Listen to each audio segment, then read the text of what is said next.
Good evening, everybody. We are live here at Blue Sunday, summer edition, coming to you. I'm Joe. I'm from Bangkok. I have the one and only Mr. Lochasano. Vince, good evening. Hey, Joe. Hi, everyone. How are you? Good, mate. Coming to us live from? Where else? The socialist Marxist capital of Australia, Melbourne. Okay, that's nice. And we're celebrating a bit of freedom, Joe.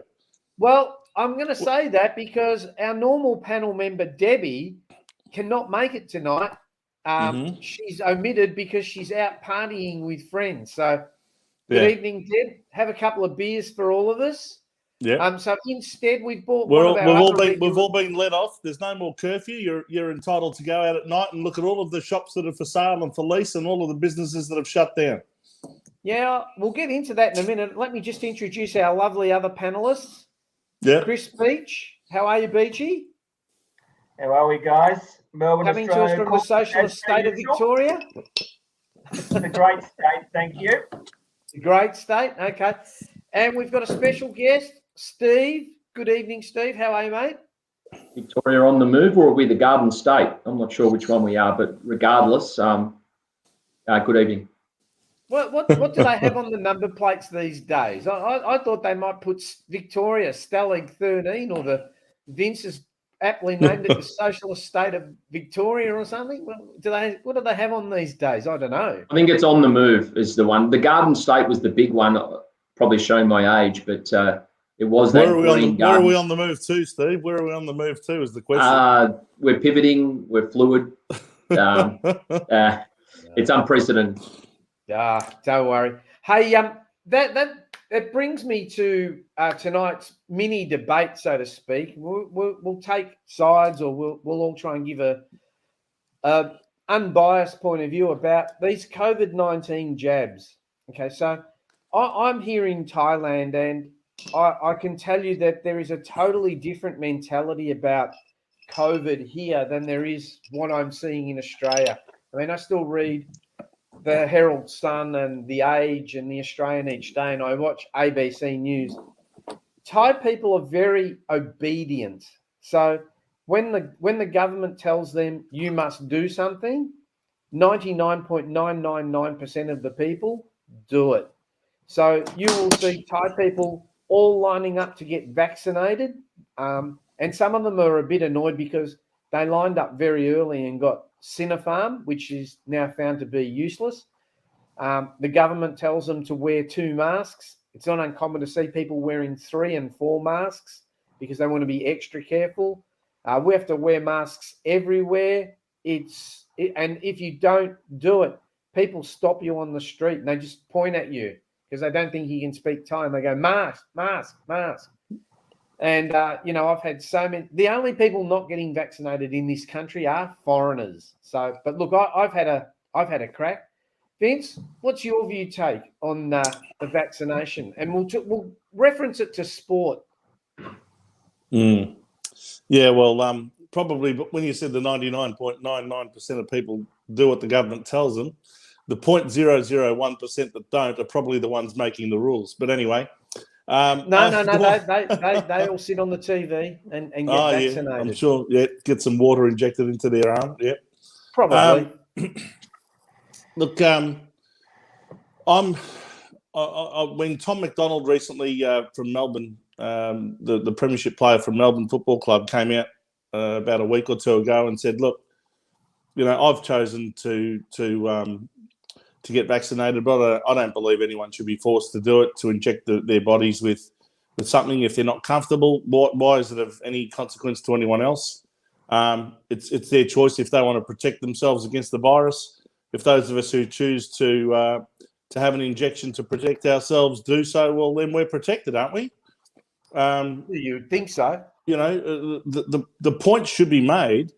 What consequence is it to anyone else who is vaccinated, who's supposed to be protected, allegedly having this vaccine injected into them?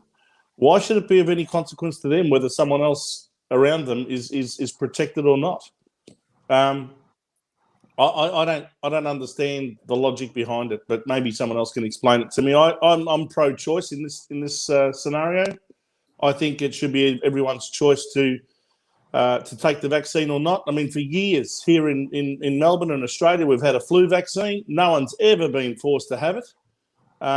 You could go to your doctor and get injected for a flu vaccine if you want to, or you can choose not to. I've never had one, and I haven't had the flu for a long time. But if I do happen to catch the flu, well, that's my choice. But it hasn't affected anyone else getting the flu. And the other things that I'm hearing is that even if you do get the vaccine, you're not 100% protected anyway, and it certainly doesn't stop you from getting it or transmitting it. So I just don't follow the logic. But maybe a lot of people are like sheep and they just do what they're told, as you said, Joe. Maybe in Australia we're similar to Thailand, that the minute the government tells us to do something, we just do it. Yeah. Steve, I know you're really big into golf as well as your Aussie rules. Do you have a point of view about what we should be doing with our sports people? And, are you like Vince? Is it their right to get a vaccine, or what's your point? Yeah, I concur with some of Vince's views, not all of them. If you are, and I caveat all of this by saying that I'm certainly not a medical expert, so I'm only reiterating things that I've read and heard, which may have degrees of truth to them. But essentially, if you are vaccinated and you do get COVID, your ability to transmit it, or your viral load, and I don't want to get into scientific terms here, but your viral load will be therefore somewhat lessened. Therefore, your ability to transmit it and the infectiousness period that you have may be reduced. That would be the only reason. So to answer Vince's point, what does it matter if someone else isn't vaccinated? That's probably the only argument that could be made for all players being vaccinated, or all sports people being vaccinated. From a sports point of view, I don't believe that everyone should. Vince stole my thunder. Tom McDonald's comments were absolutely spot on. I'm not an anti-vaxxer. I certainly believe in the science of having a vaccine, but you'd have to. My view would be you should have maybe a set of circumstances for vaccinated people, and potential testing regime or other regimes that unvaccinated may need to go through, just to have that degree of safety around that, because they don't have the vaccine and therefore potentially could be more infectious should they get COVID. But as Vincent said earlier, being vaccinated doesn't prevent you getting COVID. I think there's a bit more of a political agenda here, to be honest. I believe that we're being told to get vaccinated, and as I said, I believe in the vaccine, but it is being more pushed upon us rather than the carrot or the stick sort of thing. It's a bit more of the stick. If you don't have a vaccinated status, you can't do all these things, rather than selling the virtues of vaccination and potentially swaying people that way. But look, it's a difficult one. But yeah, from a sports point of view, I don't believe in compulsory, but I do believe there should be a testing regime for people that are not. Just on golf, it was an interesting situation. I don't know if any of you knew, there was a memorial tournament last year. John Ram might have been a 6-shot lead or something going into that last round, and he failed a COVID test. He was, for all $1.02, the bookies had nearly paid out on him winning. He was just absolutely striping and having the tournament of his life, and he had to withdraw based on the regulations because he was COVID positive.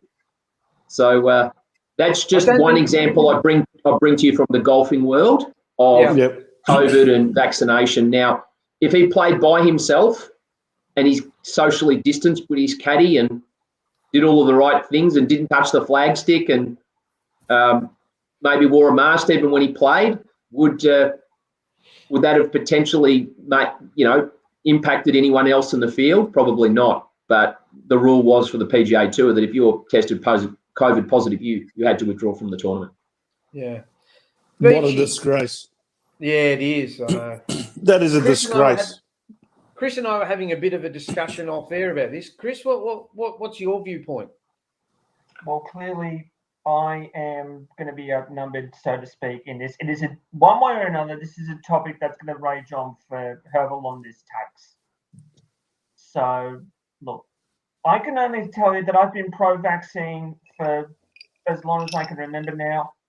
From a sports point of view, cricket's usually not that effective because you've got fielders spread out to different positions, which are usually 1.5 meters away, one way or another, so to speak. Yeah.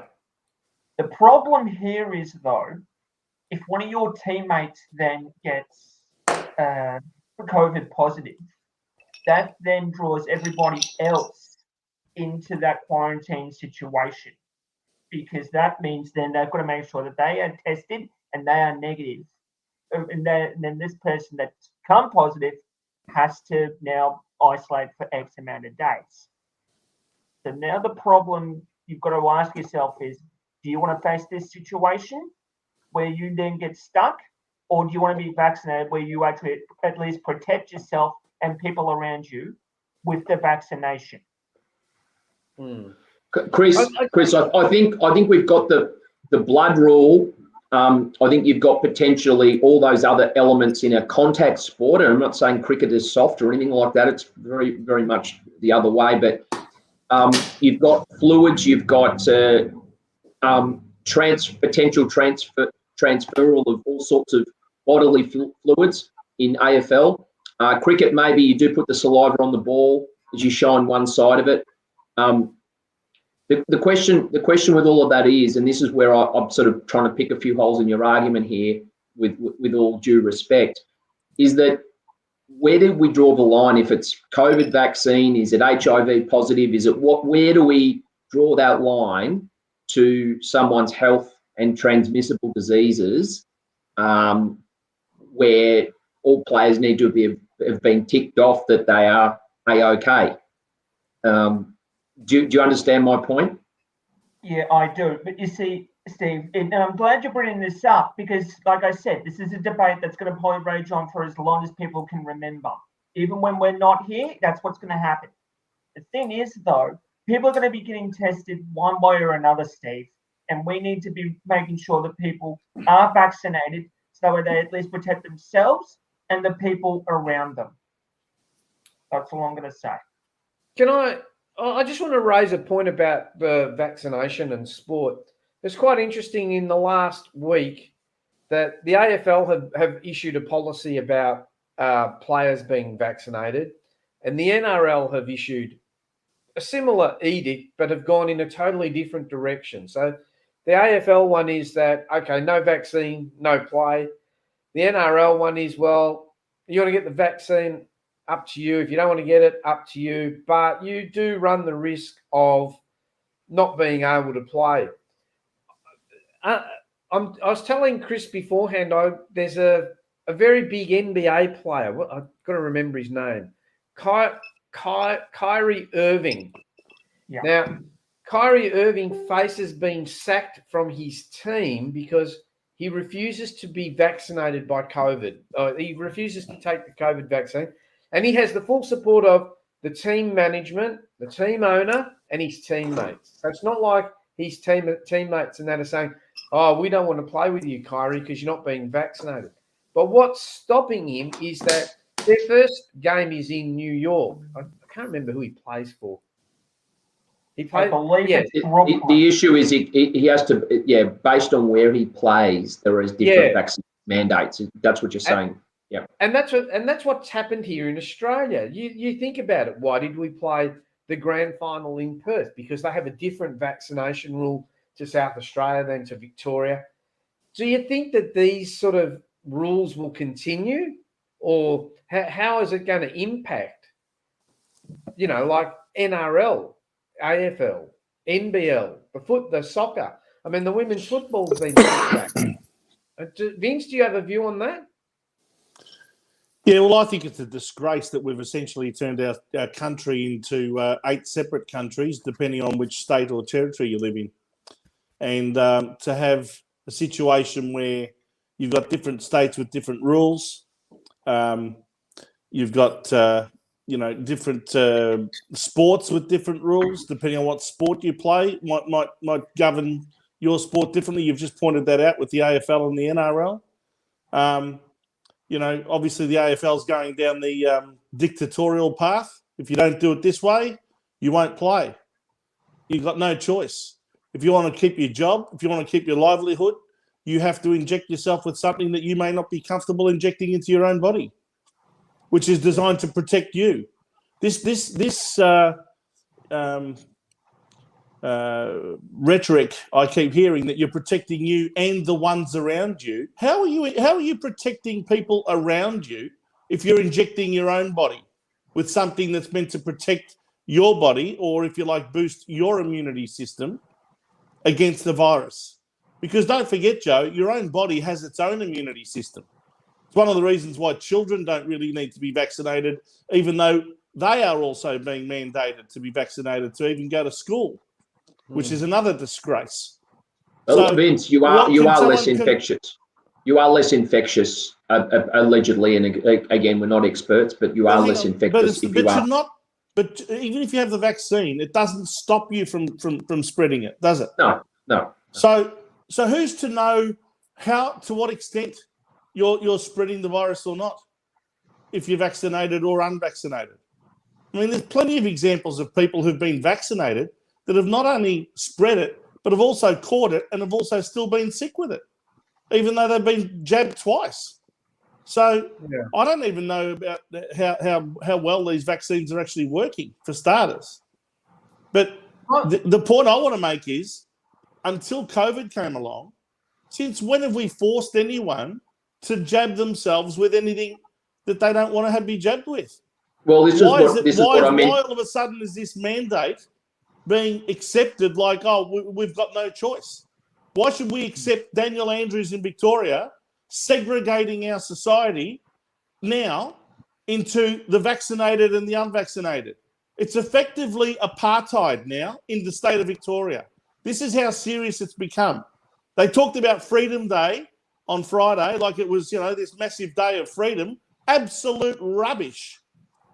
It was a day of shame, a day of disgrace in this country's history, where you're effectively got people who are being separated in society based on whether they've had the jab or not. I can't think of a sadder situation in the history of Australia. Steve? Regarding I'll just add to some of the points made there by saying that regarding the vaccine, I don't believe, and I know I'm trying to, maybe I'm being simplistic here, right? But I don't believe a measles shot is a requirement to play AFL.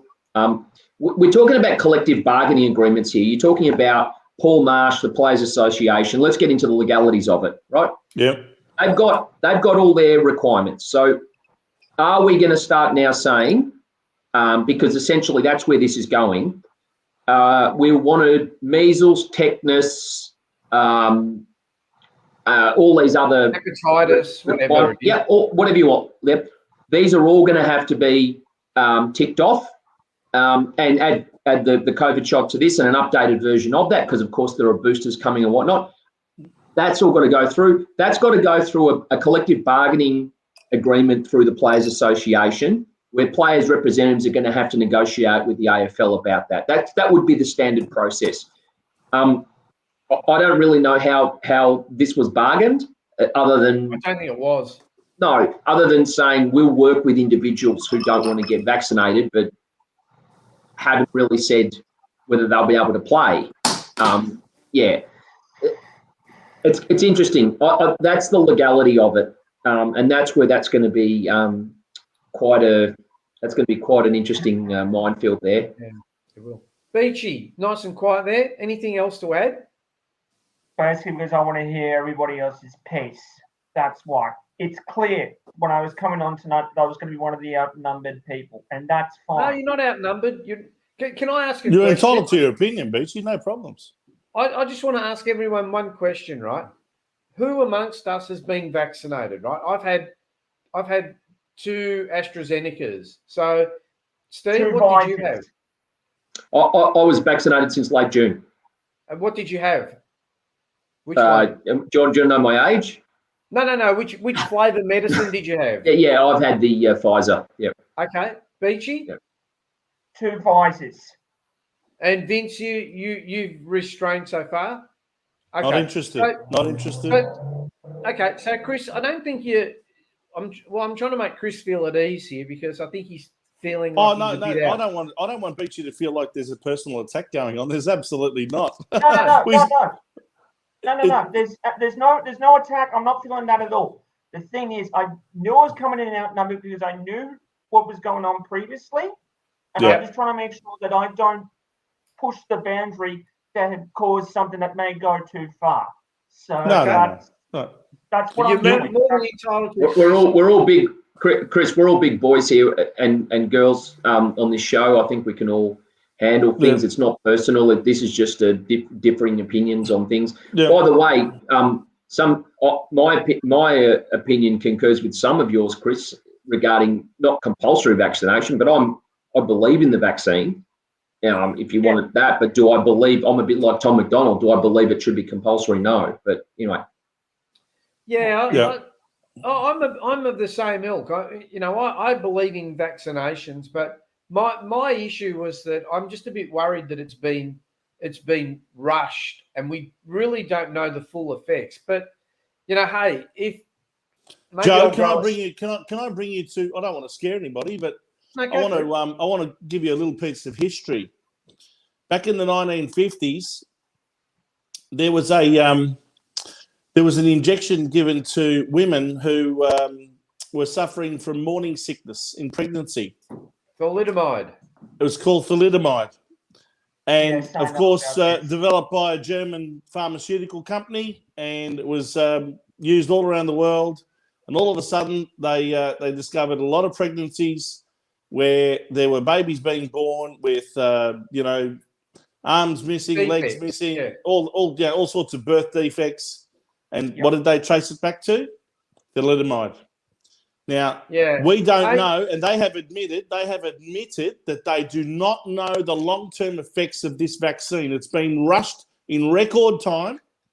It hasn't been properly tested or even approved by some authorities in the United States. And yet here we are, we've got our government pushing us, whether we like it or not.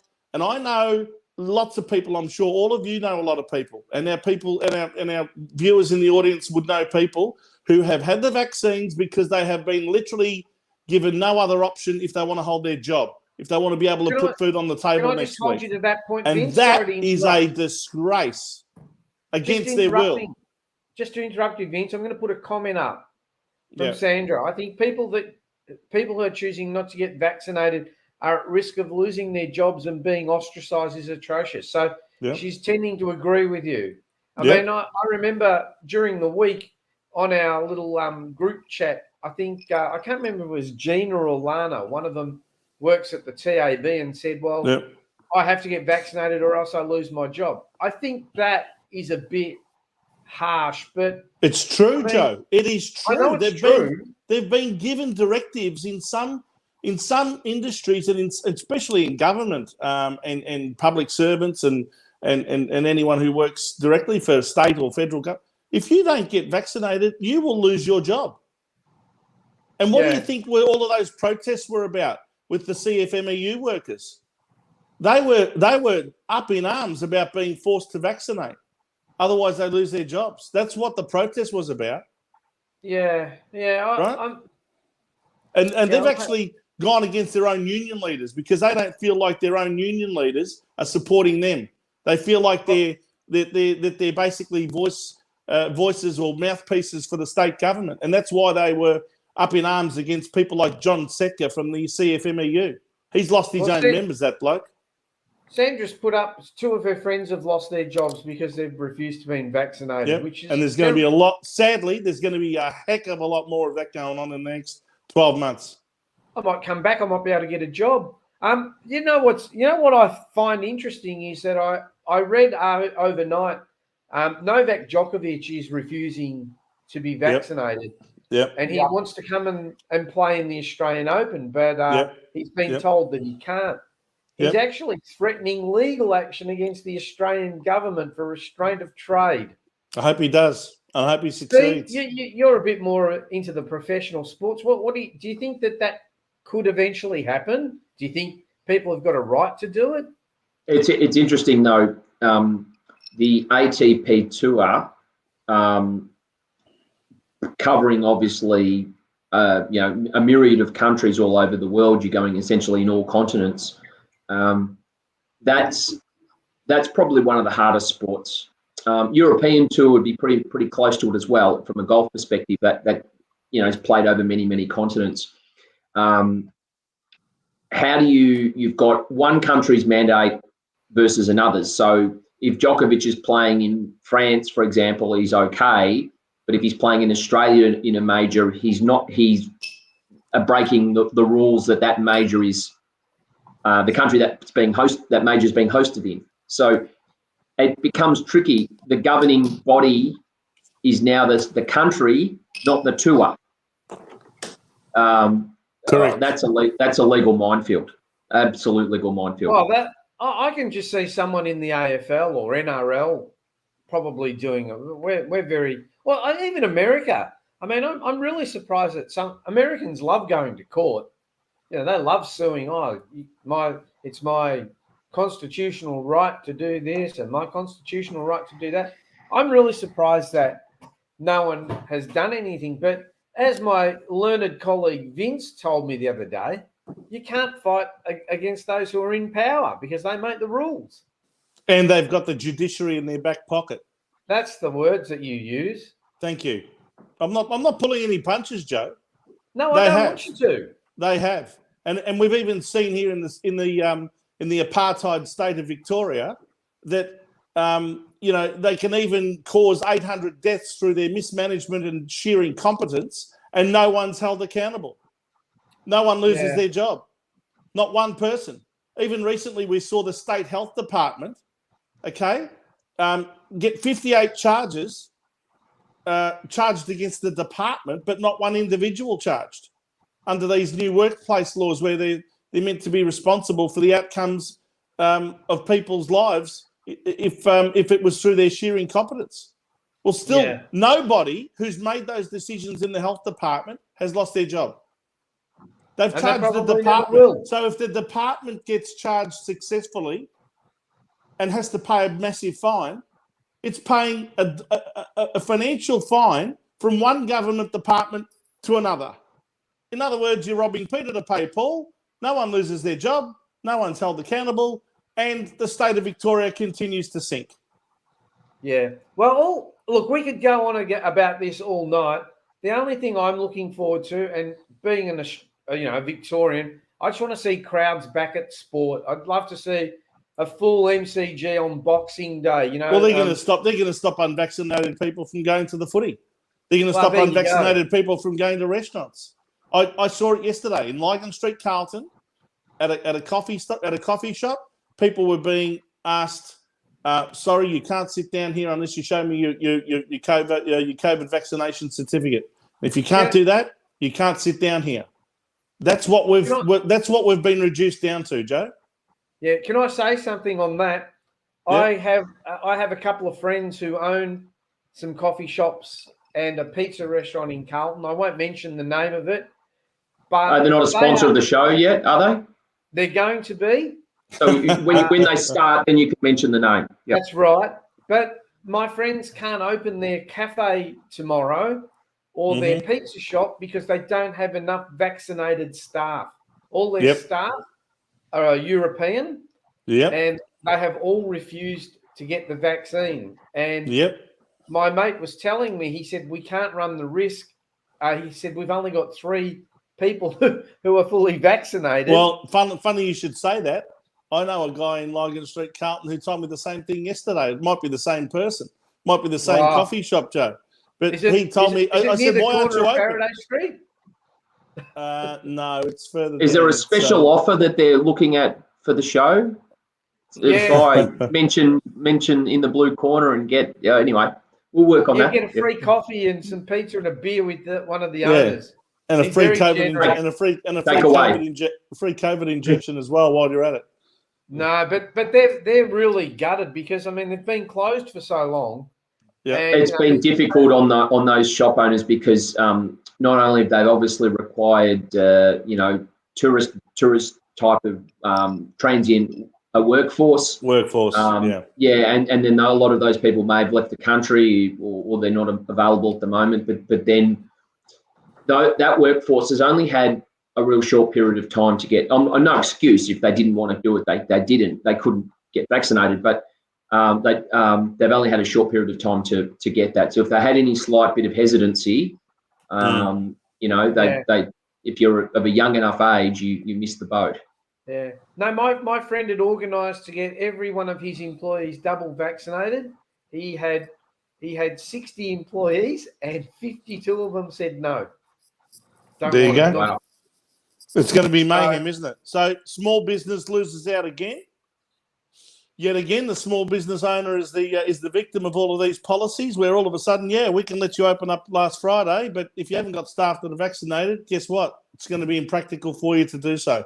So yet another week of trade has had to be sacrificed. Yeah, as if those poor small business owners haven't gone through enough as it is. Yeah. Well, look, I guess Sorry, Joe, I just wanted to take this back to sport because that's what we're all here for. Or understand though, it can be a little bit of a insider's show sometimes with politics, but we are sitting on the couch on a Sunday. Don't forget us outsiders, the ones that haven't been vaccinated, Steve. Splitter, you're the popular front of Judea. So the Judean people's front or the people's front of Judea? Absolutely. Taking it back to sport, it's going to be a real interesting time, and if you did have really, really talented players up and coming that decided they didn't want to get vaccinated for various reasons, I'm sure there's going to be some sort of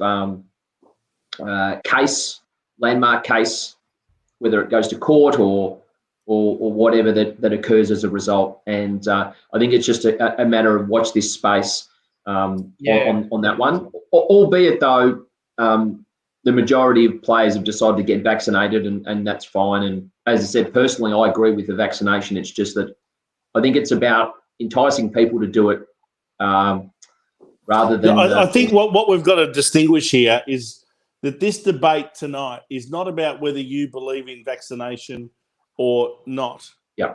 It's about whether you believe everyone else should be vaccinated, against their will, if necessary, or whether they should be given a choice. And that is the debate, not whether you personally, believe in being vaccinated or not. It's whether you believe everyone else should be forced to or not. That is the real point. Well, Vince, just finalise on that. What we think and what will happen will be two different things, because I think all four of us are saying, really, the choice should be yours. Three of us have taken that choice and one hasn't. But, if we were playing AFL and we're in the team, we'd have to say goodbye to you because someone else has made that choice for you, Vince. What we're saying is, should that be... That's not a choice, is it? The word choice is being overused here. Daniel Andrews says you've got a choice. You either make the right choice or you make the wrong choice. That's what he's trying to say. Vince, I don't want to make this choice. The right choice is to do what I'm forcing you to do to hold your job. And if you make the wrong choice, you've still got a choice, but it's your choice to basically deny yourself a livelihood. That's what they're Vince, saying. I don't want to make this about you, but you have nominated that you are the only one that has, you've made a choice at this point in time not to be vaccinated. Yep. So is there an element in your decision or in people's decision that you may know that because they've been forced, they've almost gone the other way as well? Yep. Could there be an education program that could be developed more so to actually talk more about the benefits and the virtues of doing that, opposed to purely? I think that would have been a lot better if the government wasn't so heavy-handed, as most socialist dictators are. Well, what they probably would have been better off doing is saying, look, these are the benefits of taking the vaccine. This is what it will help you do. This is what it will protect you from. This is how it will affect others around you, etc., etc. Okay?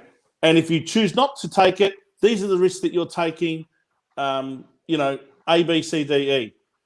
Then allow people to make an informed choice. And I think you'll find that the take-up rate would be a lot higher than otherwise it is right at the moment, because there's a definite pushback. There are some people that might have been on the edge of, yes, I will, or, I think I probably should. But the more it's being forced down their throat, the more they're saying, hey, whoa, the more you're forcing me to do this, the more I'm resisting. And I think that there's a big percentage of people suspicious of government, very suspicious of the mainstream media, which is basically a propaganda machine for the government here in Victoria. I'll speak for Victorians anyway. So, no wonder they're reticent to go and get the vaccine. Because you've got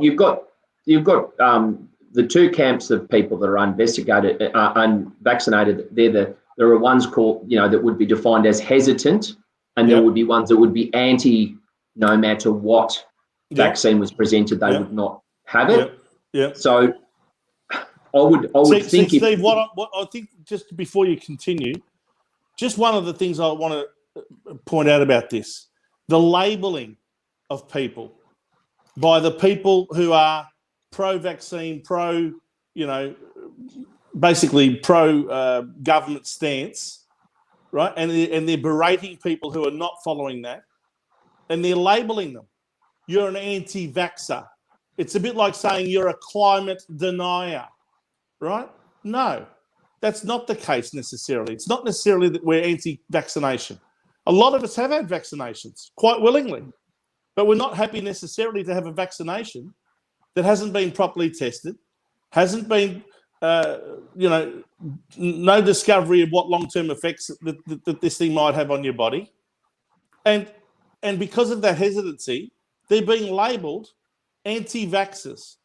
And that's designed to belittle people. That's designed to label them. A bit like, if someone has certain views, you're a racist or you're a sexist or all of those sorts of things that some people get labelled with quite unfairly. What's that? Well, we like to put labels on people. Well, it's not right. I don't believe that helps. I don't believe it helps society at all to label people in that fashion because they're hesitant to get something done which hasn't been properly tested. Why should they be labelled in this manner? I think it makes them even more suspicious and more reticent to take the vaccine. But Vince, now there are people that to those anti-vaxxer camps, there's also pro-vaxxers, and they're on the complete other side of the spectrum. Sorry about that. I had an internet blackout here. Sorry about that, guys. Yeah. So as a pro-vaxxer is almost one that was potentially, as you're saying, Vince, maybe ramming it down people's throat a bit too much. Yeah. Then there are just people that just got vaccinated and aren't really pushing it upon anyone. They may personally, internally believe in it, but they're not pushing their ideas. It's the world we live in, though, now. There's a lot of people that need to put on their Facebook profile what type of vaxxer they are or what type of beliefs they have or everything like that. They can't internalise those things and be happy enough. They have to externalise them, and they feel like sometimes they need to ram them down people's throats, one way or another, whichever side of politics they fall on. It's just the world we live in. Well, there's also a lot of people. There's also a lot of people who are speaking up in favour of people who are uncomfortable, not because they themselves haven't been vaccinated or not because they themselves are anti-vaxxers, as you like to label us, but because a lot of people are fighting for freedoms. They are freedom fighters. They are not anti-vaxxers. They are actually fighting against governments and other institutions like the AFL that are forcing things upon people. Right? I can give you another example about the AFL.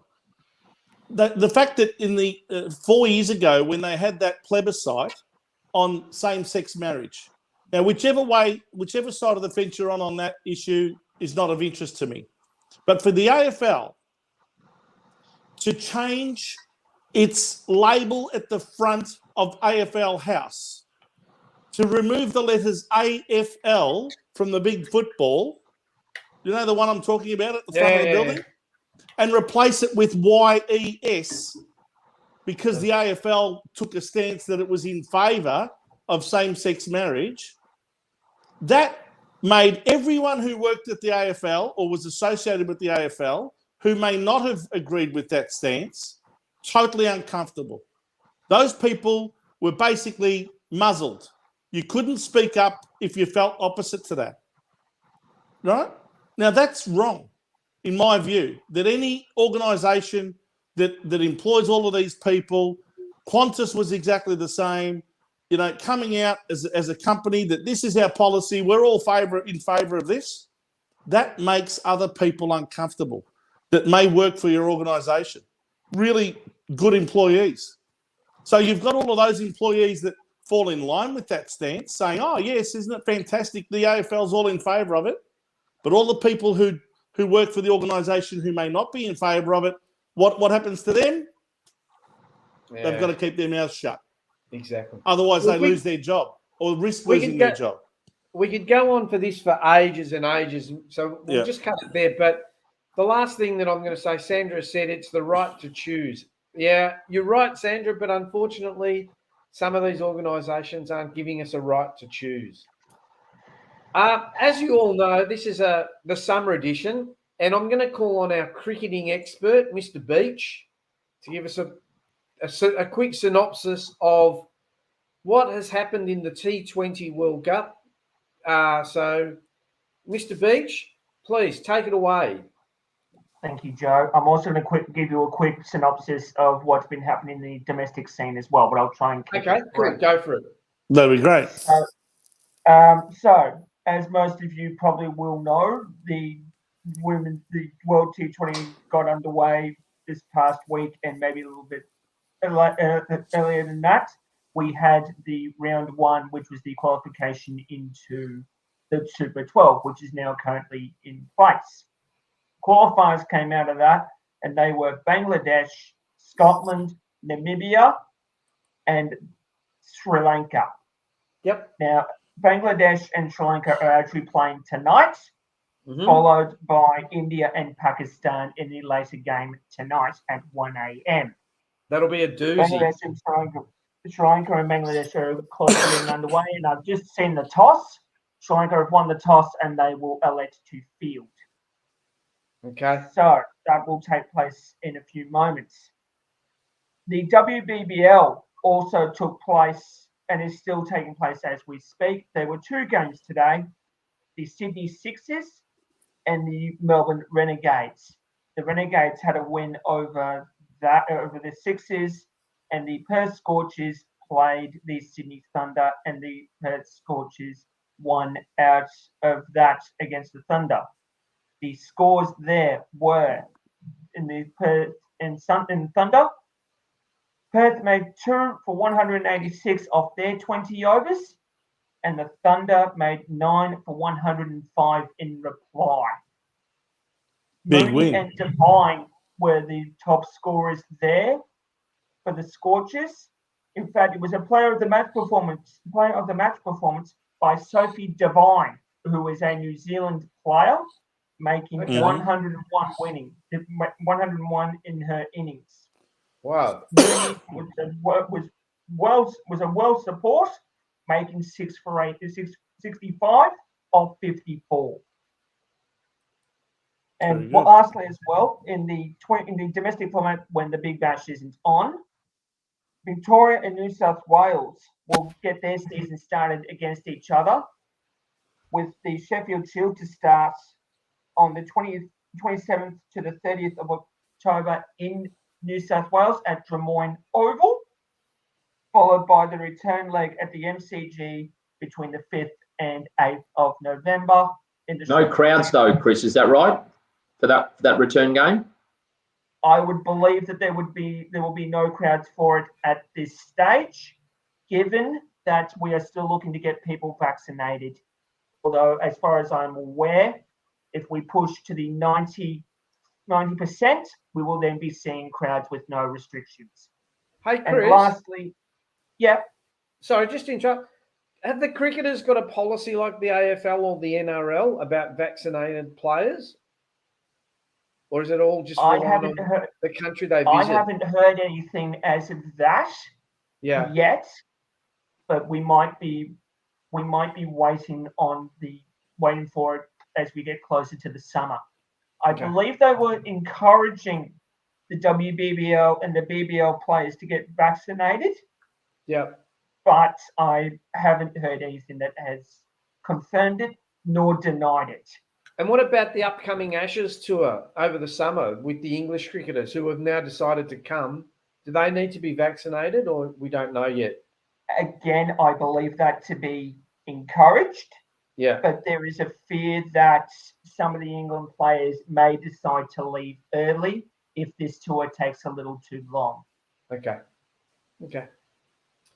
And just lastly as well, the March one-day comp will take place between Victoria and New South Wales on the 12th of November at the MCG as well. Chris, can we get you to do the old Richie 2 for 22? Or, we're gonna have to we're all gonna have to chip in and buy Beachy the off-white jacket with the Channel 9 logo WWOS on it, the Wide World of Sports. And I think Steve, you can be the Tony Gregg of the panel. Well, then who's the Bill Laurie? Joe, Bill Laurie's definitely the bloke in the corner there, Vince Lochisano. Hey, got him! Yes, he's a Victorian. With the pigeon racing. Yeah, that's Vince's come on, favourite. Beachy. Come on, Beachy. Can you do a good? And the score here at the MCG is 2 for 222. I'll do my best, but don't be insulted if it goes wrong. That's all right, Beachy. You know what, I'll use tonight's game as an example. So we have Sri Lanka here batting with about 5 overs down. Sri Lanka sit at 2 for 22. Well done, Beachy. And Steve, go and stick the key in the pitch for us, will you? Yeah, I think it'd be a 5th-day pitch that's breaking up if they've been sent into bat. Beachy. And you eat your Nutri-Grain too. I remember those commercials as a kid. Hey, Steve, while I've got you on the big screen, what's happening in the world of golf? Anything exciting? I know you're a bit of a golf nut and an enthusiast. And the Zozo Championship was held in Japan, and local-born star Japanese player Hideki Matsuyama had a 5-under final round to win that one. Yeah, by 5 shots too, Steve. He did. Yeah, very comfortable, huge, and very popular. Then, from an Australian point of view, Matt Jones finished back around tied 18th. So even though you're tied 18th, you're still accumulating good money for the Order of Merit.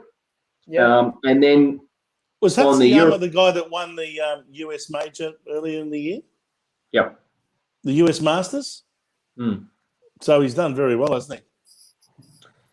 Yeah, he was probably one of the best Japanese players never to have won a major, although not many of them had before, and got that monkey off his back, and now really is blossoming.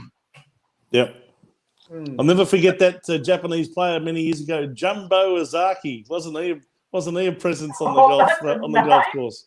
Remember Greg Norman and Jumbo? Yes. And Jumbo had the big tees. He used to tee the driver up very high, and used to absolutely give it a caning.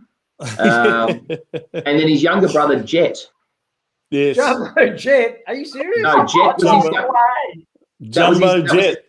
What was his name? 747. So Jumbo and Jet.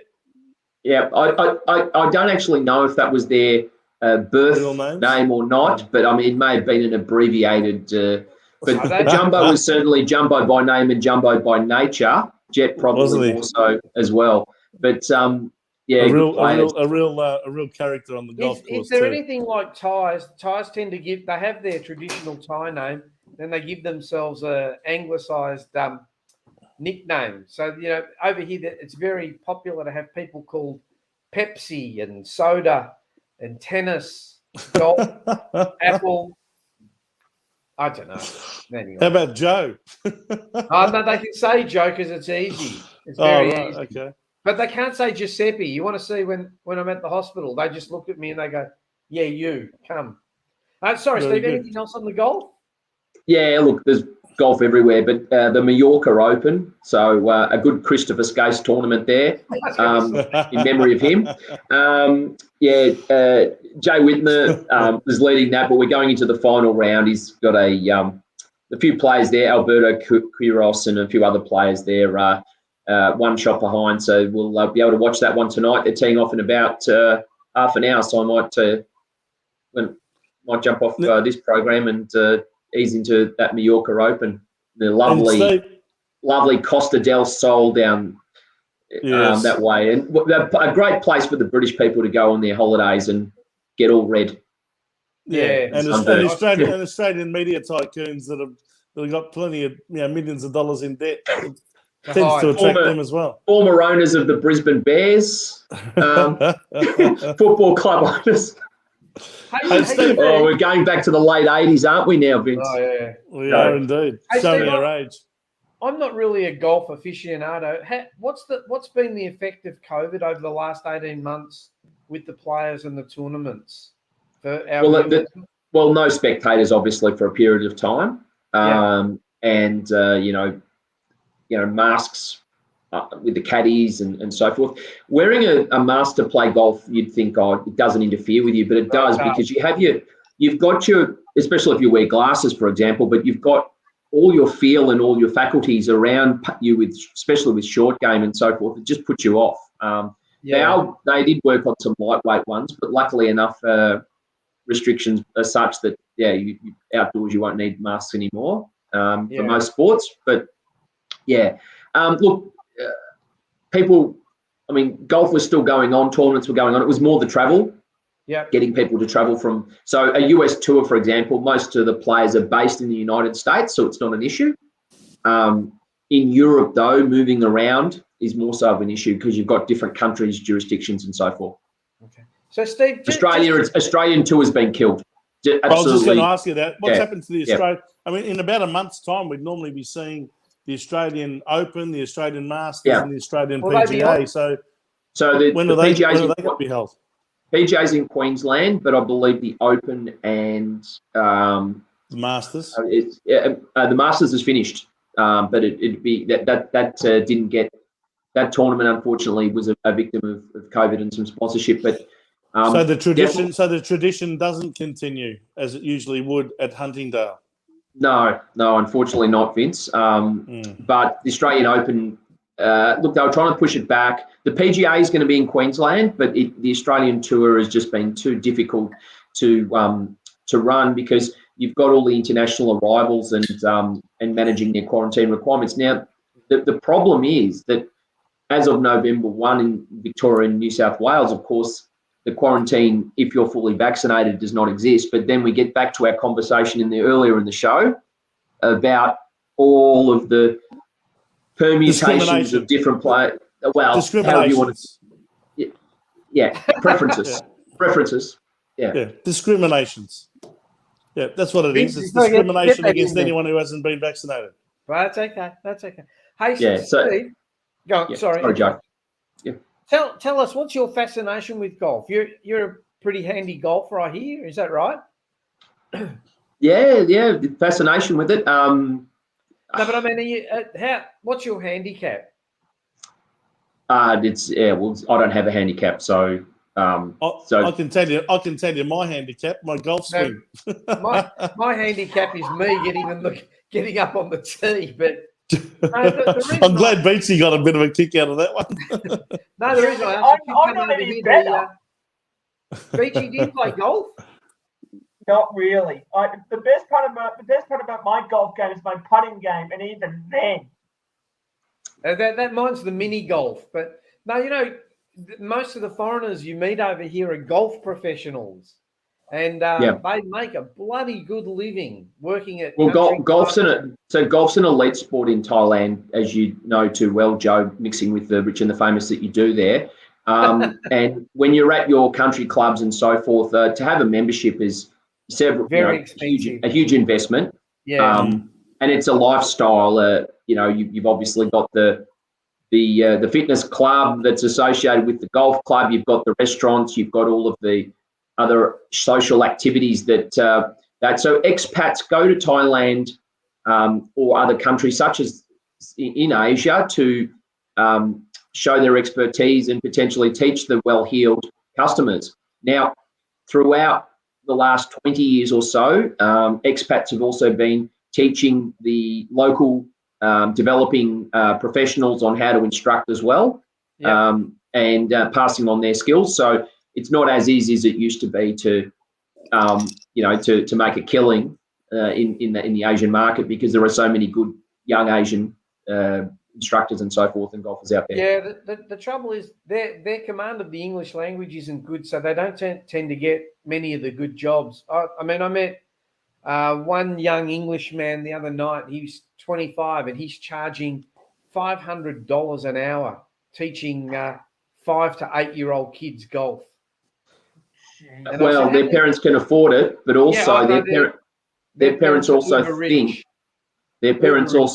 that that's an investment in their child's future, because if their child goes and makes it in the big time, it's well worth it. Do you know the other reason that some of them ask their children to become golfers or play golf? For business reasons. When they go to America and they get invited to play golf, so that they don't lose face. So a lot of them don't even worry about being a professional. They just want to be able to be decent enough, and But anyway, so most people have a love of Carlton that watch this program. Although we do have some of the neutrals out there that watch it. You could bump into a Carlton supporter anywhere in the world, and whether you agree or not about every particular playing decision or administrative decision, have a great conversation and be like you'd known him for 20 years, right? Yep. Well, golf's the same. After 4 hours, you could play a round of golf with someone. You get to know them pretty well. The movie Caddyshack just goes to show how Judge Smales behaves, potentially. But like you get to know someone pretty well. It breaks down any barriers. It builds friendships and bonds. So it's a really good tool for and also promotes sportsmen or womanship, and good behaviour and all the rest of it. Anyway, is there such a word as sportswomanship? I was trying to be inclusive, Vince. I was trying to be inclusive. I think even the ladies are quite happy to accept the word sportsmanship in ladies' sport. I didn't want a message to pop up on the screen. Let's call it sportship. Vince, you're a bit of a racing man. I don't mind it around this time of year. Please give us an update of what happened yesterday with the Cox Plate. Well, it was a controversial Eventful. Cox Plate. Yeah, certainly. It was a great duel down the straight, and we saw the horse called State of Rest, which is probably appropriate, seeing the race was run in the state of Victoria, which has been resting for the good part of 18 months under lockdown. But anyway, State of Rest came along and won the race, and withstood a very lengthy protest from the second horse, or the owners of the second horse, Animo, which is owned and run in the Godolphin stable, the famous Godolphin stable with the all blue colours, royal blue colours, and you see those quite often in obviously in various other. No, I don't know about that. Vince, do you think in England and Europe and through Saudi Arabia and Dubai and places like that where they race for big money, you'll see the Godolphin stable more than represented around those areas. Yes, Steve?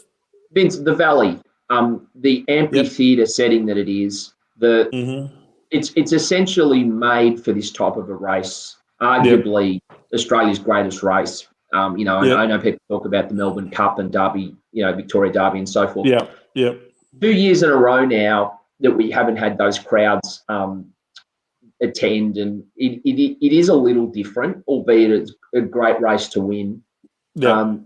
Normally you see them packed to the rafters, like 50,000. It's like the Robert Heatley stand, kicking to that Robert Heatley stand end almost when you're running down past the school there. You know, it's just amazing. It's just a different Cox Plate than it has been over a few years. Have you felt that, or am I just being too nostalgic? No. Look, I've been to a few Cox Plates, but the one that will be the one that sticks in my mind forever is I was fortunate enough to be there in 2018 to see Winks win her record-breaking fourth Cox Plate. And I've got a little video of that as I was putting my phone up to video, the horses coming down the straight. So that'll be a video I keep for a while. Fantastic atmosphere. The whole crowd was right into it. Probably a pretty special event that day because we all knew that Winks was going for the record, and she won as a champion would. But yes, it's very sad. Again, look, where do I start? How sad it's been over the last 2 years. How many events have been either cancelled altogether, or even if they've gone ahead, such as the Cox Plate, they've gone ahead with no crowds. It's just, it's just not the same. How many businesses have been affected as a result of not allowing crowds into sporting events? It's just a real pity that it's been brought to, the state's been brought to its knees in that respect. We've lost the last two AFL Grand Finals to other states. Grand Prix have been cancelled. Now, horse racing has gone ahead. You've got to ask yourself why. I think it's got something to do with the percentage that the state government takes out of gambling revenue. But anyway, that's just the cynic in me. Yeah, but most people, Joe, have what's called the TAB account. You can do it all online. No. Not that we're promoting. We're not promoting gambling or anything like that. No, we're not. Responsibly. Yeah, but we're just stating the facts. We're stating the facts that it can all be done online, and there's no need to necessarily go to a TAB agency down the road or have to go to the track in order to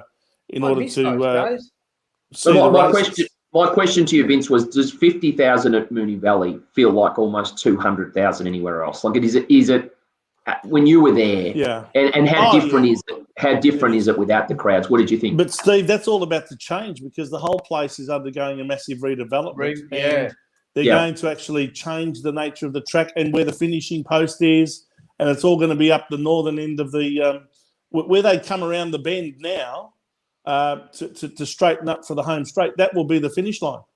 Yeah. So it's all going to change dramatically.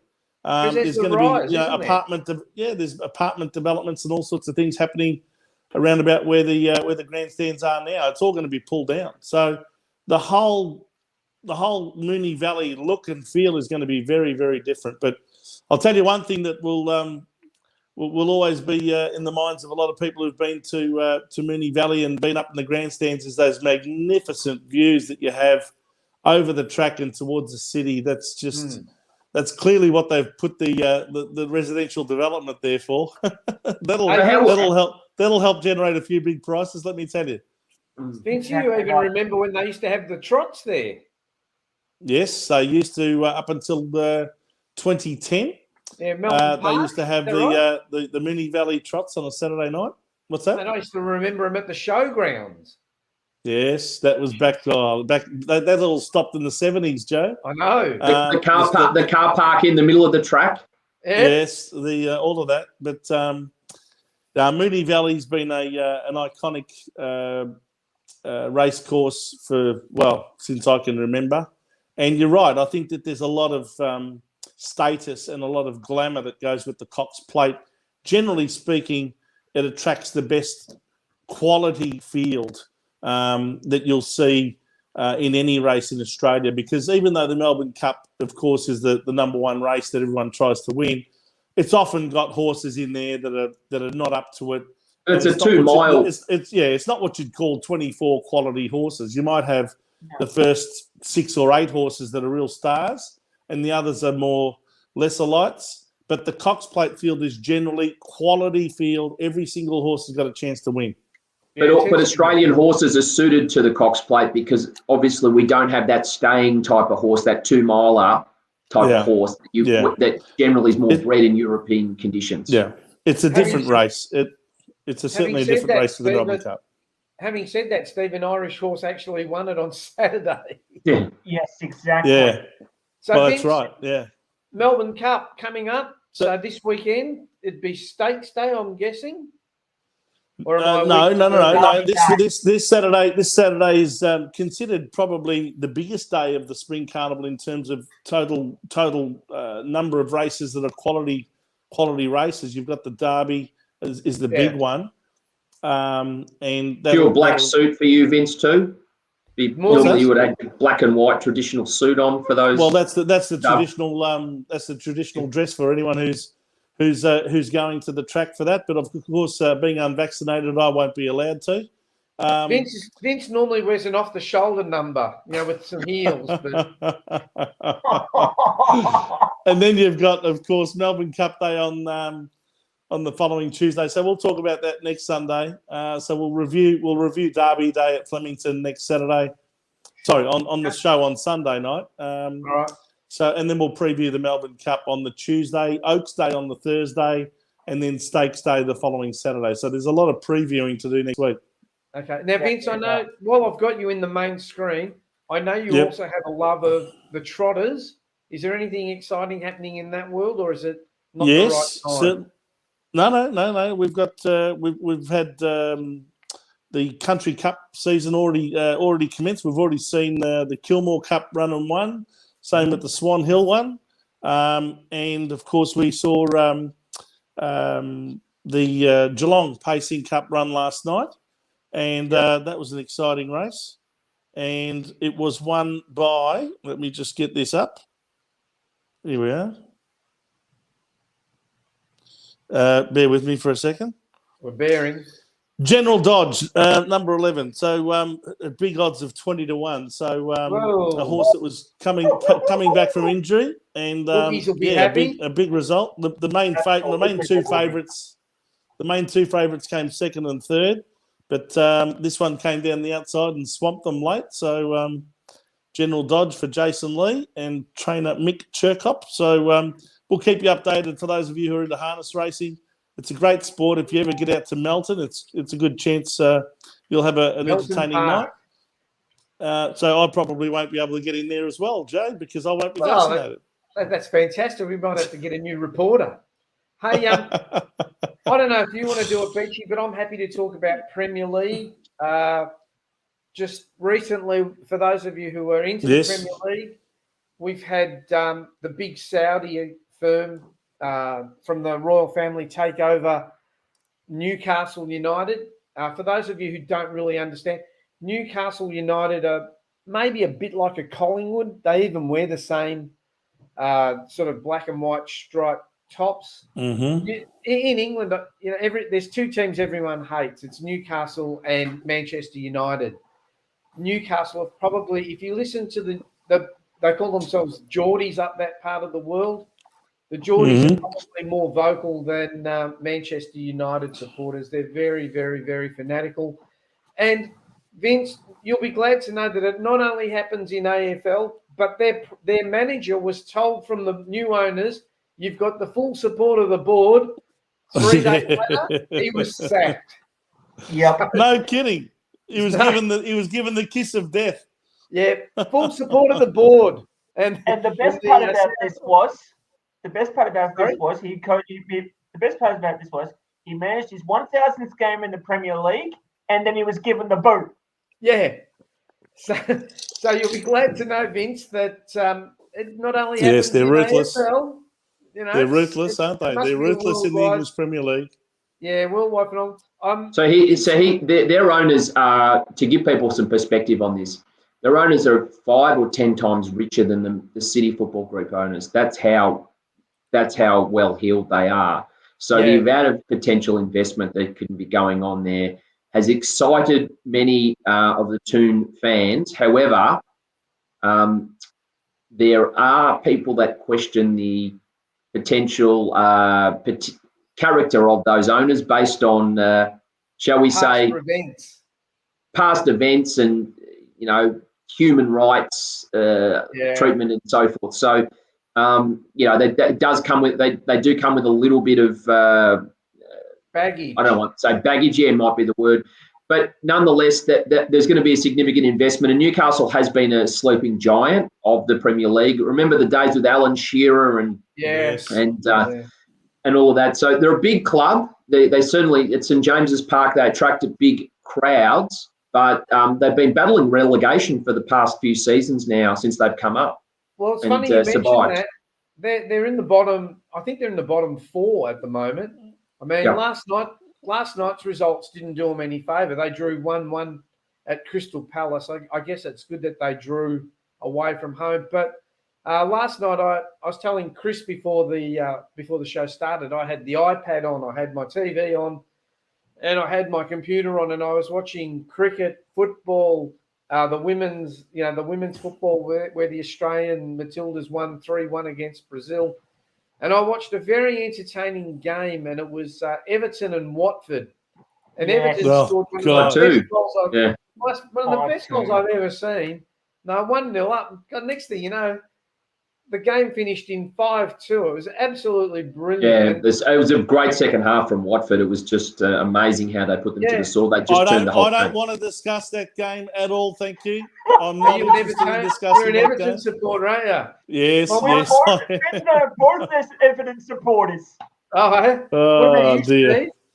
I'm West Ham, so we beat Everton the week before away from home. So no, I don't want to discuss soccer. What else are we talking about? No, well, my team had a lazy 7-0 win over Norwich. Well, they're certain to be. Yeah, the Canaries are certain to be relegated. Unfortunately, each year they come up and they just don't have the playing list to sustain. I don't think they have the funds to invest. They seem to win the Premiership League, and then they come up and they have the same players who are just let's face it. Now, Joe, unlike the AFL, the EPL doesn't have a salary cap, and it doesn't have a drafting system like we've got. It's basically the rich get richer, the poor get poorer. I'd like to ask all of you guys, how do you see the future of that competition when, basically the richest clubs continue to attract the best players because they can pay them a fortune, and eventually that's just going to take its toll. I mean, you've just seen in the last, for example, say 10 years, the last 10 or 11 years, Manchester City, which was a club that was really struggling in a lot of years to even hold a position within the EPL without being relegated from Premier League to the Championship, which is one league underneath it. In fact, often did get relegated. All of a sudden, they get bought out by, parties in the United Arab Emirates, and all of a sudden, they're a powerhouse, and they won within 2 or 3 years of that happening. They won the Premier League title. So the way it works, and have won 2 or 3 since, haven't they? Yeah, if one of these wealthy people all over the world want to own an EPL team to have a little hobby or a toy that they can play with to pass the time. A little bit like the benefactors at the Carlton Football Club. Let's not go there. Let's not go there. I reckon between the 4 of us, we could buy out the Carlton Football Club. I'm in for $2.50. Everyone else going to match me? All right, Joe, come on. Let's Steve talk about what's going on with Manchester City. So look, the hope of these mid-table clubs is that they can attract a rich owner to buy them out, have the significant investment that's required, and suddenly, bring them to past glories that they may have had prior to modern football, prior to the actual Premier League evolving from the 90s. But without that investment, you basically look in the top half a dozen teams. But after the top half a dozen teams, it just really falls away. It doesn't matter the investment. I mean, you can virtually pick the top 6 every year. Manchester City, Manchester United, Liverpool, Chelsea, Tottenham, and Arsenal. Maybe one or two of the other English. Well, that fifth spot. that fifth spot is the big one, really. That's the major spot that teams are all trying to get into to play that European football in the Champions. And that's where they make Europa the and big Champions money, League. Steve. Yeah, It absolutely. seems to be where they make the money. I mean, if you have a look at it now, the top six is Chelsea, Man City, Liverpool. Well, here's a shock. Brighton, Tottenham, Yep. and Man Yeah, United. Brighton won't last. Brighton won't No. last in that position. Well, There's they no might way. do a Leicester City from a few years ago. Very, very rare. What happened with Yeah. Leicester City was fantastic, and it was a great story, mainly because we finally saw a team out of that top six come along and not just make the top four, but actually win the Premier League. So, fantastic story. I mean, I'm a big fan of the manager of that side at the time too, Claudio Ranieri, who took them to victory. They were He got sacked the year after. They were owned by a very rich Thai billionaire who bought them. Correct. Who later died in a plane accident leaving the ground. That was a tragedy. Yeah. But again, it's normally who is going to come out and challenge for that fifth spot, which gets you into the Europa League, whether it's Tottenham, whether it's Leicester, whether it's Everton, West Ham. These are the sorts of teams. Aston Villa now back into the Premier League. They're back up in the top half. Fifth spot's a tournament within a tournament almost. But it's almost accepted that those top four positions are likely to fall to either Man United, Man City, Chelsea, and Liverpool. True? Yeah, exactly. Yep. How often do those four not finish in the top four? No, it's just a matter of what order. It's just the order. Doesn't that make the English Premier League to some extent a little boring insofar as it's so predictable? But Vince, you've then got the relegation battle, which is the tournament at the other side of the table, where you may have six teams for three spots. Of course. So that's almost more. It's almost like watching a car crash, that sort of thing, right? It's that the sick fascination we have with that relegation, almost like watching that Sunderland Till I Die, although almost when I watched that, it was almost like I was watching it made of the Carlton Football Club of recent years. But nonetheless, when you look at that, it's that battle just to keep your head above water. I'll tell you what, Steve. I'll tell you one thing the Carlton Football Club supporters can be thankful for, and that is in the last 20 years that we haven't had anything called relegation within the VFA, would we? Within the AFL. I think because otherwise we might have lost our spot a few times to clubs like Williamstown and Port Melbourne. That'd be better. Hey, just on salaries, here are the top 8 players' salaries, right? And this is in the Premier League. So top of the pops is Cristiano Ronaldo, who earns a cool £510,000 a week, not a year, a week. Of course he is. Yep. De Bruyne at £400,000 a week. De Bruyne, £375,000 a week. Sancho, he's the goalkeeper for Manchester United. Then we've got Sancho at £350,000 a week. Varane only earns £340,000 a week. He must be living like a pauper.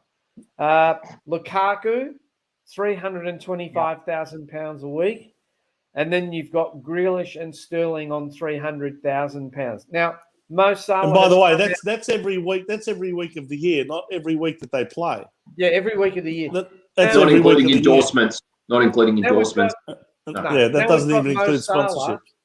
Mo Salah, who most people are saying is probably number 2 to Ronaldo in the league.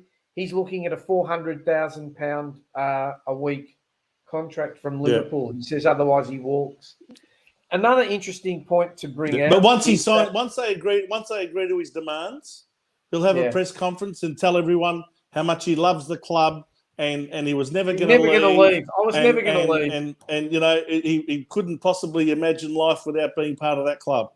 Did any of our AFL players learn anything from them, you think? Honestly, the amount until the next propaganda. Club comes and offers him $500,000 and he jumps ship quicker than you and I. At least we don't hear. I was always going to be a one club player, and something that so long as they agree to my demands, Steve. Yeah, and something that's just come to my over at my desk here at Blue Sunday Central, David Beckham has just signed a £150 million contract, or 277 million US dollars, to be a the judge face at of the Qatar World Cup. to what? To be the face of the Qatar World Cup. Oh my God! Is that money There you well go. spent? Do football said fan? I'd do There's it a for number of questions over the $150. Qatar. There's a number of questions over the Qatar World Cup, and true football fans are not convinced at all. People I speak to are not convinced at all. It's not going to the World Cup used to be a pilgrimage, but the Qatar World Cup has got, it's got question marks all over it, especially on how it was the procurement process, if you like. Oh, was, you mean the bribe? You mean the bribery process? Vince, don't say those words. Come and Chris, see are me. you our lawyer? Chris, are you a resident lawyer? Yeah, we didn't get it past QC Beachy. No, Beachy look, QC with, guys, I've heard this talk about the bribery with the Qatar World Cup and the fact that there's blood. But I want to bring a different point to the conversation here.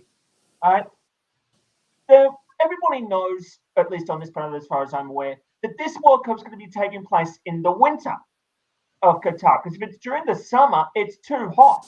yeah. It's too hot in Qatar to do it. Now, from what I understand, okay, and now I might not have all the facts here, but from what I understand, when the stadiums were being built in Qatar, there were workers working in 50-degree heat, getting these stadiums built, and workers dying while these stadiums were being built. Now, we were talking about human rights before on this panel, and I'm going to bring it back to that point for a moment because WorkSafe Victoria, shall we say, if they saw that, they'd be looking at every 50,000 charges being laid on those people that are working in those 50-degree heat days. The sad thing is the problem is, Chris, I don't think that there's a WorkSafe Qatar. Well, there may be. We need Rich from the sandpit. Rich, to tell us. So they do procure their workforce from majority from overseas. Myanmar, and Thailand, and all that sort of places. Yeah. Well, we have the same problem. So they're holding it in winter, Joe. So that means that they'll only have to play in 45-degree heat over there. They'll have air-conditioned stadiums though, as well. Well, Rich has just put up no labour laws, boys. No kidding. The problem. No, well, we had the same problem. One of my good friends, I don't know if he's watching the show today, Michael Edgley, who caught up with Rich. He's been running football tours for the last nearly 20 years, and I used to work for him. And I remember we went to South Africa, and there was the same problems there where they were building these huge stadiums just to have these football events, and they were actually demolishing slums where people were living, and these people, they just pushed them further out into the country. They're now white elephants, aren't they? Yeah, they're big white elephants, and these people said to me, "We don't know what we're going to do with these stadiums once the World Cup's gone." I don't know. Maybe Rich can tell us a bit more about whether they'll use them in Qatar. I don't know. I haven't been there. I'm hoping to go to the World Cup, but anyway. So what months of the year? So what months of the year, or what month of the year, are they going to be running the World Cup next year, 2022? Well, do we know? I'm not sure. Let me look that up. Well, if you're saying it's winter and it's up in the Northern Hemisphere, well, that would be normally towards the end of the year, wouldn't it? Around Christmas? I would believe it to be, yeah. I mean, otherwise it's going to be in the middle of summer. December. Otherwise, see, what I don't understand is if they're having the World Cup, that normally is run in June, July. Doesn't matter where it is, because that's in between when all of these other competitions start and finish. So, for example, the English Premier League, La Liga, the French League One, the Serie A in Italy, they all start in August and finish in May the following year, leaving June and July to be those months where things like the World Cup and Euro 2020, for example, this year was held in July. I have the answer for you. Yep. This is what it says. Due to Qatar's intense summer heat, this World Cup will be held from late November to mid-December in 2022. There you making go. it the first tournament I not actually to be have the held. exact dates for those that are interested. It's also going to be in a reduced time frame of 28 days, as opposed to normally. So they work off an international window. So essentially, all the leagues, all the countries' leagues have a concurrent international window where they would provide their leagues to have a recess during that period. And how that's going to be managed, though, because it obviously to have it condensed into that time is amazing. Well, that's where you question that procurement process of Qatar, because all of these things are negatives. I was just going to say, what happened to assessing this place in terms of what time of the year the tournament's going to have to be held in order to make it not so hot in summer? What practicalities are going to be in place for players and for teams, and what effect is it going to have on all of the other tournaments around the world? If you assessed Qatar on its merits without the financial incentive of a bribe, you wouldn't go there in a million years to play a soccer tournament. That's why it's so goddamn obvious that those crooks that were part of the so-called procurement process were on the take. And anyone who can't see that is blind. FIFA does have a process, though. It wants to spread the game, the global game, the world game, to different continents and different parts of the world, right? Why don't they take it to Antarctica next?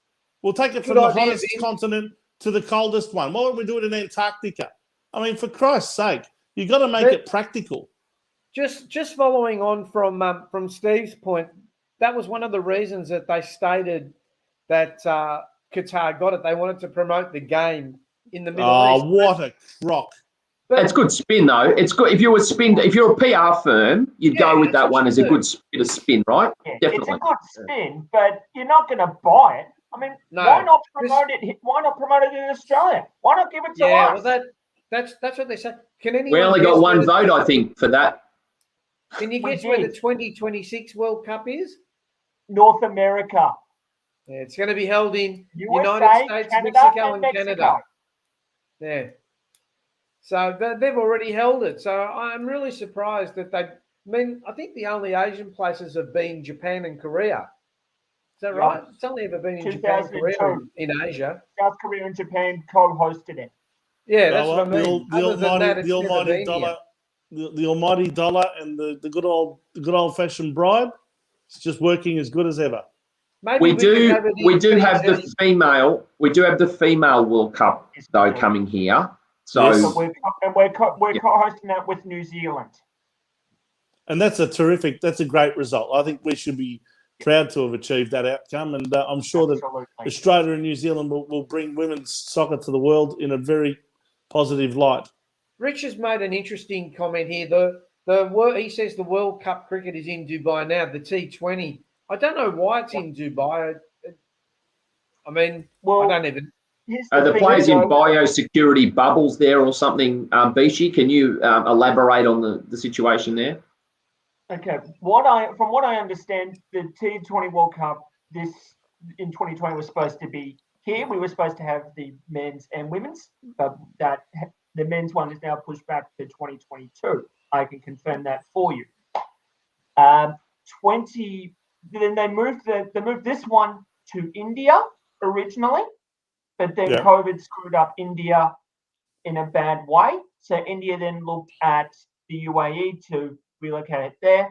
And then Oman Cricket said, actually, guys, we're here too. Give us some of the games. So they moved round one to the qualification for the Super 12s that we saw there. They were in Oman, and the rest now are in UAE.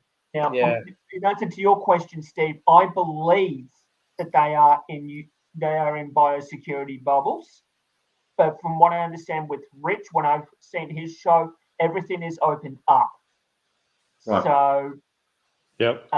Because Well, Pakistan do play their home games there still, Yeah, yeah. yes, they do. obviously due Although to they are the trying to political get situation. Pakistan, although they're trying to get games back in Pakistan with some So- limited success. So, Rash, if you're watching, we'd like you to streak across the ground next Australia game, holding up a blue Sunday sign. We're more than happy to pay the fine for the streaker. I don't know what a pitch invasion costs in Dubai. I know here in Australia it's like $5,000 or $10,000, but I'm sure in changes Dubai you'd every probably year. get shot. You'd probably get gunned down or something. I was just going to say, if you do a pitch invasion, it'll be the last time you ever step foot on a pitch anywhere. Yeah.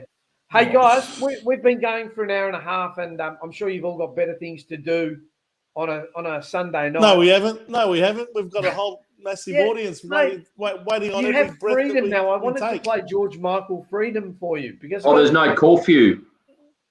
yeah, because I got sick of playing Leo Sayers because I'm a one-man band, you know. Vince, earlier a gentleman asked a question, Joe Scoglieri. And this will probably be answered by Vince, but Steve, you may know the answer to this too. Hi, Vince. Got a question for you. Will you come out publicly about the EGM? What's the latest of where that's at? We'll talk about this and then we'll finish up the show. So I don't know if it wants to be Vince, Steve. Well, I thought I answered this last week, Joe. I'll let Steve talk about it this time. No, I'll leave that to you. I'll leave that to you, Vince. You're the expert. I'm just on. Hang on, we're having a game of ping pong here, Beachy. We're almost repeating ourselves on a week-to-week basis. Well, do you want me to what I would say to people before I let Beachy say what he wants to say on it is, if you want information on where things are at, go to the Carlton Now Facebook page. Okay, Carlton Now, NOW, and it will tell you everything that's been going on. We're currently still in discussions with the club over the constitutional changes that they wanted to bring in, and we're hopeful of a very good outcome on that. In terms of an EGM, in essence, the club has denied us the democratic right that we should be entitled to, because we did prepare a petition, had it signed by all the required amount of signatures, all the required amount of signatories, and they've chosen to hide behind their lawyers and pick on it as if it's some sort of invalid document, which it's not. But anyway, we've put that away for the time being. If we can get an outcome on these constitutional changes, that will be a good thing, and we can all move on. But I think the whole exercise has proven that if anyone wants to hold the club accountable and give the members a democratic say and hold them to account, they're not interested. And they'll force you all the way to the highest court in the country in order to get that EGM, which is essentially only a meeting of the members, so that the members can decide. But they're not interested in that, so they've denied us the EGM. But Chris, you want to say something on it? Yeah, go, Beachy. Yeah, just quickly. I was going to pretty much repeat what you just said. Although what you haven't mentioned, and you mentioned this last week, was that you were actually given a bit of hope. The fact that they were talking over the constitutional changes into what they wanted to bring in. Now, let's not forget, there are some changes that we actually want to see come in, which is voting rights for AFL members and international members, as well as AFLW members. Yeah, and we're pushing for that, and we're pushing for those. One of the changes we're pushing hard for that. Yeah. One of the changes. But let's be honest here.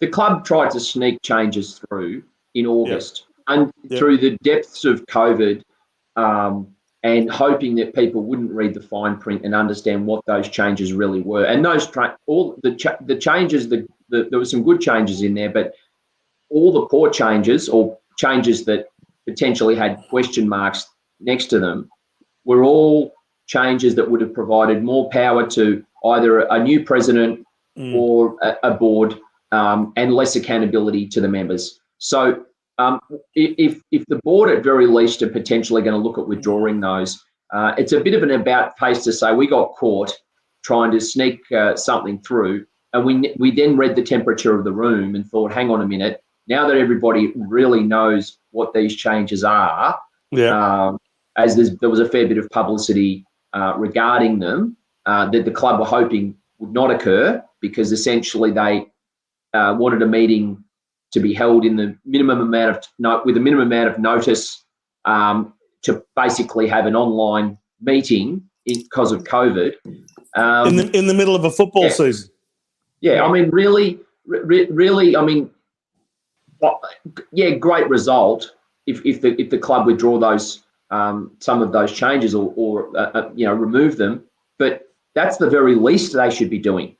That is the absolute, because they those changes diminish members' rights, and the temperature of the room would have told them that those changes were not changes that members, when they understood them, agreed with.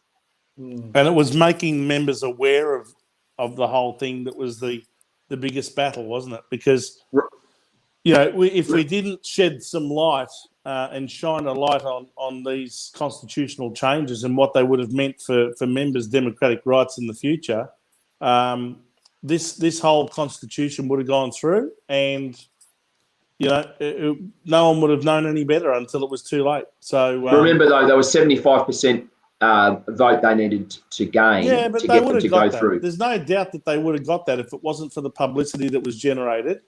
In highlighting the dangers to our members of accepting this brand new basket of changes, and that's where they hid the nasty ones inside and underneath the good changes that we were in favour of. So you're right, Beachy. There are changes that we have supported, like giving AFL members voting rights, and we've extended that. We've actually advocated to the club that they should extend that to international members. So we're hoping that people like Rash over there in the sandpit can have a vote next time something like this happens. And Joey, and Joey over at Bangkok, even though he tells me he's got a normal membership anyway. I do. I didn't know they had international memberships, because they don't tell me. There you go. Anyway, there you go. Hey guys. Now you do. Guys, anyway, anyone who wants information on all that, go to the Carlton Now Facebook page. It's all there. So, look, let's wrap this up. I want to thank, as always, Vince for coming on. Vince, any final words? Thanks. Final words? Yeah. What can I say? It's a sad state of affairs here in the apartheid capital of Australia, the socialist utopia of Victoria.